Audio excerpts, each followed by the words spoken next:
Hey everyone, I'm standing here with Brian. Well, not really standing, but I'm sitting here with Brian Solis. He's the person that coined the term PR 2.0. Can you tell me a little bit about how PR is changing in the world with internet and Twitter and Facebook and social networking?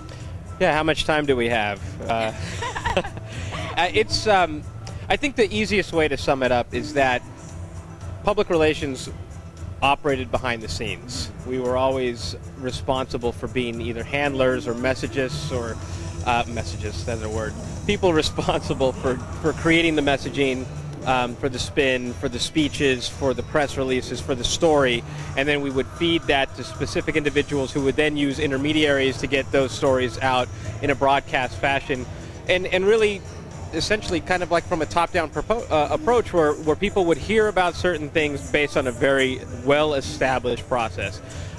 But what ended up happening with the social web and things like Facebook and Twitter, and it really started with blogs and even before that with message boards and groups and online communities, is that we've started to witness the democratization of sort of influence, and that people were becoming influential in their own right simply by searching for information and people coming together and answering their questions and sharing their insights. So what ended up happening is that influence became distributed.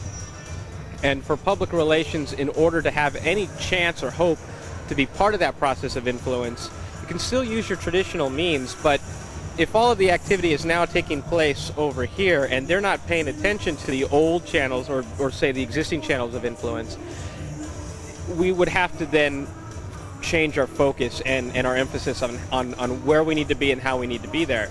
But in order to participate over here, you had to become part of the community. You had to step out from behind that curtain in order to be visible, to be human, to be engaging with the people directly who were looking for information. But ended up happening, though, is that public relations wasn't quite sure how to operate in that domain, and this is actually where we're at today.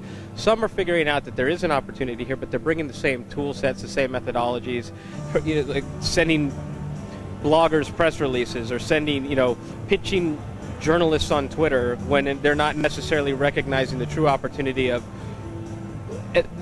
the opportunity and the benefits associated with becoming an active member of that community, right? And so over time, I think it's not necessarily happening so much now, but it will be happening, is that we have to start embracing what we represent. So I think a lot of PR, not to be insulting or anything, but really would hold the knowledge that they have based on the press release that was in their hands or what they read on the website. They weren't necessarily, as a majority, weren't necessarily truly embodying what it was that they represent. In order to be successful in these communities now, you have to be believable. You have to be, it has to be not just authentic, but interesting. And the only way that you can be interesting is you have to know what you're talking about. Otherwise, they're going to call you out on it.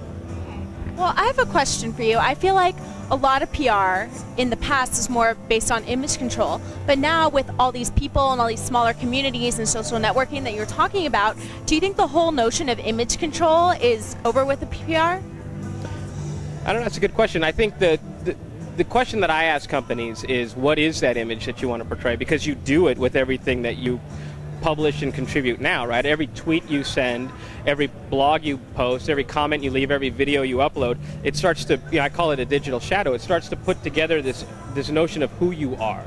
So you are creating an image, whether you know it or not. The idea is that you probably want to take control of that image that you're broadcasting and portraying, and so that's a little bit more strategic. It's a little bit more representative of ultimately what you want people to associate with. I mean, these aren't new concepts. I mean, these are just new tools, right? There's always been brand essence, brand personality, brand resonance. So it's just a matter of trying to figure that out and then just embodying that. And I don't know if you're going to ask this, but it always begets the next question, which is, well, how do we participate online? Social media is inspiring, or at least the principles of social media are governed in the sense of, do we need to participate as a human being, or do we need to participate as a human being as a representative of the company? Are we just ourselves? Are we, are we the face of the company? What is it? And I think honestly, most companies are experimenting with this. I call it multiple personality order. I believe that you should have distinct personalities, who you are as a human being, because you have friends and family who follow you for very specific reasons, and then you have your professional side of people who follow you for what you represent and what you stand for professionally. So it's all about that image that you want to portray. It's all about those connections that you want to forge, because what we're seeing is that people will follow you if they can connect with you. And if they can connect with you, it's because of something you're representing. What's the best way that you think a company, a person, or an entrepreneur can control their brand or their image? Is that a hard one? No, I think it's a good word that you use, because I don't know that it's control. I think that there's definitely some steering involved and some perception management involved. But ultimately, the image and the brand and the reputation are sort of controlled by the people whom you entrust with it. So I guess what I would tell entrepreneurs, it's everything you do adds just one more piece to what shows up in a Google search, for example.